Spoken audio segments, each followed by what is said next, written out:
میں ایک بار کسی مریض کے ساتھ ہسپتال میں تھا۔ اسی دوران میں نے ایک بہت پرانے اور میلے سے کپڑوں میں ملبوس ایک بوڑھیا کو قریب سے گزرتے دیکھا تو سمجھا کہ یہ شاید کوئی مانگنے والی ہے، مگر جب ایک دو بار اس پہ مزید نظر پڑی تو میں سوچنے لگا کہ نہیں، یہ مانگنے والی نہیں ہو سکتی، معاملہ کچھ اور ہے، اور میں اپنی طبیعت کے ہاتھوں مجبور ہو کر اس بوڑھی اماں کے پیچھے چل پڑا۔ میں نے دیکھا کہ وہ کچھ آگے جا کر تھک سی گئی ہے اور ایک طرف موجود چھوٹی سی دیوار کے ساتھ سہارا لے کر کھڑی ہو گئی ہے۔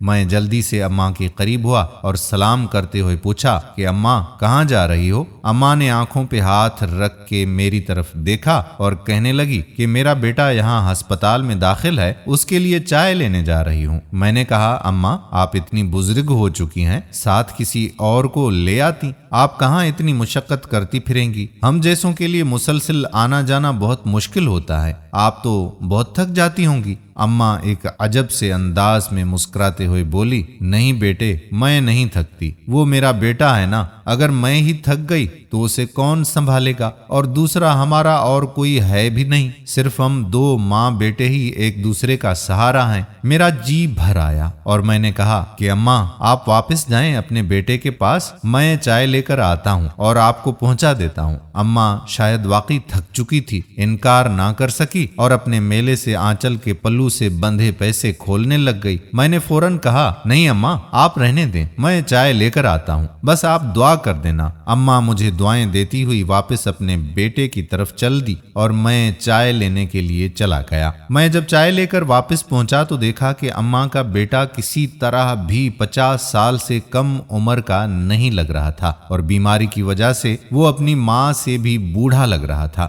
اس نے نظر بھر کے میری طرف دیکھا اور بڑی بے بسی سے میرا شکریہ ادا کرنے لگا۔ اگلا منظر بہت عجب تھا، جس کی شاید ہی کوئی درد دل رکھنے والا تالاب لا پائے۔ اماں نے میرے ہاتھ سے چائے پکڑی اور خود ہی اس میں بسکٹ بھگو کر اپنے بیٹے کو کھلانا شروع کر دیے، اور جب اس کے منہ پہ کوئی ذرہ رہ جاتا تو اماں اپنے پلو سے فوراً اس کا منہ صاف کر دیتی۔ میں قریب ہی بیٹھ کر یہ منظر دیکھنے لگ گیا۔ اماں نے 2-3 بسکٹ کھلا کر باقی بچ جانے والی چائے اپنے ہاتھوں سے اسے پلائی اور پھر اس کے سر پر ہاتھ پھیر کر اس کے بالوں کو درست کیا اور میری طرف متوجہ ہو گئی اور ایک بار پھر میرا شکریہ ادا کرنے لگی۔ میں نے کہا کہ اماں میں جب تک ادھر ہوں آپ کی ضرورت کی چیزیں لا دیا کروں گا، آپ بس مجھے بتا دیا کریں، اور اماں نے اس بات میں سر ہلا دیا۔ اماں کا بیٹا کہنے لگا کہ بھائی میری اماں کی طبیعت 1-2 دنوں سے ٹھیک نہیں ہے، میں ایسے کہتا ہوں کہ دوا لے لے،